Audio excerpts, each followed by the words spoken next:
Petrol diesel వంట gas ధరల పెరుగుదలకు నిరసనగా వామపక్ష పార్టీల ఆధ్వర్యంలో చేపట్టిన దేశవ్యాప్త రాస్తా రోకో కార్యక్రమంలో భాగంగా పల్నాడు జిల్లా కేంద్రం నర్సరావుపేటలో మంగళవారం నిరసన కార్యక్రమం నిర్వహించారు. ముందు మున్సిపల్ కార్యాలయం వద్ద నుంచి గడియార స్తంభం సెంటర్ మీదుగా మల్లవ సెంటర్ వరకు ర్యాలీ నిర్వహించారు. అనంతరం గడియార స్తంభం సెంటర్ లోని డాక్టర్ బిఆర్ అంబేద్కర్ విగ్రహం వద్ద రాస్తా రోకో చేపట్టి నిరసన తెలియజేశారు. ఈ సందర్భంగా సిపిఎం పల్నాడు జిల్లా కార్యదర్శి గుంటూరు విజయ్ కుమార్ మాట్లాడుతూ కేంద్రంలోని బీజేపీ ప్రభుత్వం ప్రజా సమస్యలకు పట్టించుకోకుండా కార్పొరేట్ అనుకూల విధానాలు అమలు చేస్తుందని విమర్శించారు.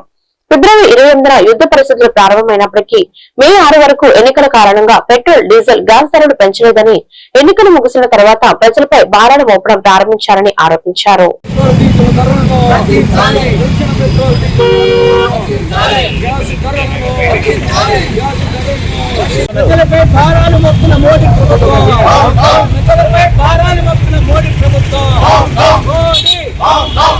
పెట్రోల్ డీజిల్ గ్యాస్ ధరలు తగ్గించాలని చెప్పి 9 వామపక్ష పార్టీల ఆధ్వర్యంలో ఈరోజు దేశవ్యాప్తంగా కూడా రాష్ట్రంలో కార్యక్రమం నిర్వహిస్తా ఉన్నాం. ఇవాళ మోడీ ప్రభుత్వం మరి విపరీతమైన డీజిల్ పెట్రోల్ గ్యాస్ ధరలు పెంచుతా ఉన్నారు. అట్లానే రాష్ట్ర ప్రభుత్వాలు కూడా సుంకాలు పెంచుతా ఉన్నారు. దీనిపైన పేద ప్రజలపై భారాలు పడతా ఉన్నాయి. ఇవాళ చిన్నకారు మధ్యకారు కూడా తీరు ఇబ్బంది గురవుతా ఉన్నారు. ఇవాళ ఒక పెట్రోల్ డీజిల్ గ్యాస్ ధరలు పెంచడం వల్ల మరి పెద్ద నష్టం అని చెప్పి చెప్తా ఉన్నారు కేంద్ర ప్రభుత్వం. ఇవాళ డీజిల్ ధర పెరుగుతాయి, నిత్యావసర ధరలు పెరుగుతాయి, ఎరువుల రేట్లు పెరుగుతాయి. ఇలా చెప్పులు పోతూ ప్రజలకు ముడిపడ్డ ప్రతి ఒక్క సరుకు కూడా ధరలు పెరిగిపోయే పరిస్థితి చూస్తా ఉన్నాం. మరి పక్క మరి మోడీ ప్రభుత్వం ఎన్నికల ముందు చెప్పారు, మన జరిగిన 4 రాష్ట్రాలకు సంబంధించిన ఎన్నికల ముందు కూడా మేము పెట్రోల్ కానీ డీజిల్ కానీ గ్యాస్ ధరలు పెంచాం మేము అని చెప్పి ప్రకటించిన తర్వాత ఎన్నికల ఫలితం వచ్చిన తర్వాత వెంటనే 3 సార్లు పెట్రోల్ డీజిల్ గ్యాస్ ధరలు పెంచడం జరిగింది. మరి అట్లానే ఉజ్వల పథకం కింద ప్రతి ఏటా 9 సిలిండర్లు ఇస్తారు సబ్సిడీ కింద. వాటిని ఈరోజు 4 సిలిండర్లు కుదించడం జరిగింది. అంటే మోడీ ప్రభుత్వం ప్రజలపై ఏ విధంగా భారం మోపుతున్నారో మా అందరికి తెలుసు.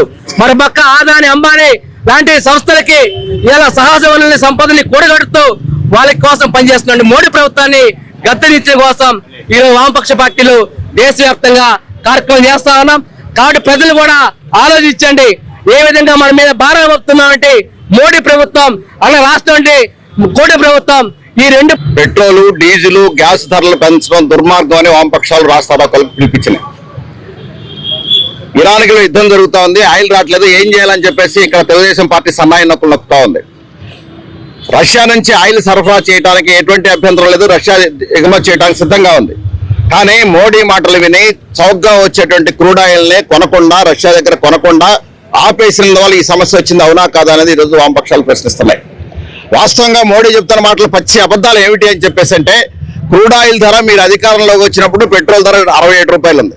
మీరు ఆ రోజు చెప్పారు ధరలు తగ్గించడం సాధ్యం కాదు, అవినీతి పెచ్చుమీరిపోతా ఉంది, అందుకే మేము ఈ ధరల్ని కంట్రోల్ చేయాలని చెప్పేసి అంటే అవినీతిని నిర్మూలించాలా, నల్ల డబ్బు తీసుకురావాలని చెప్పారు. మీరు అధికారంలోకి వచ్చినాక హనుమంతుడి తోకలాగా పెంచుతూ పోయారు పెట్రోల్ డీజిల్ గ్యాస్ ధరలను. ఈరోజు యుద్ధం సాకు చెప్తా ఉన్నారు. వాస్తవంగా యుద్ధం సాకు అయితే ఫిబ్రవరి 28న యుద్ధం ప్రారంభమైంది. కానీ మే 6 దాకా యుద్ధం లేదా? ఆయిల్ సరఫరా సక్రమంగా సాగిందా? ఎందుకని పెరగలేదు అంటే 5 రాష్ట్రాల్లో ఎన్నికలు ఉన్నాయి, మీకు అధికారం కావాలి, ప్రజలు తిరుగుబాటు లేకుండా చూడాలి కాబట్టి పెంచలేదు. ఎన్నికలపై ప్రభుత్వాలు ఏర్పడిన మరుక్షణం పెంచడం ప్రారంభించి ఇప్పటికి 4 సార్లు ప్రజల మీద భారాలు వేశారు. ఇది అన్యాయం కాదనేది ఈరోజు ప్రశ్నిస్తా ఉన్నాం. పెట్రోల్ డీజిల్ గ్యాస్ ధర పెరగడం అంటే నిత్యావసర వస్తువుల ధరలు పెరగడానికి కూడా కారణం అవుద్ది.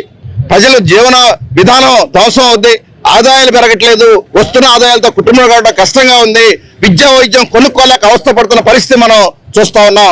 అందుకని ఇప్పటికైనా పునరాలోచించండి. మీరు అధికారంలోకి వచ్చిన నాటికన్నా ఈరోజు బ్యారెల్ చమురు ధర పెరగలేదు అనేటువంటిది వాస్తవం. ఈ వాస్తవాలు ప్రజలకు చెప్పండి. మీరు ఇప్పటిదాకా వేసిన ట్యాక్స్లన్నీ రద్దు చేయండి.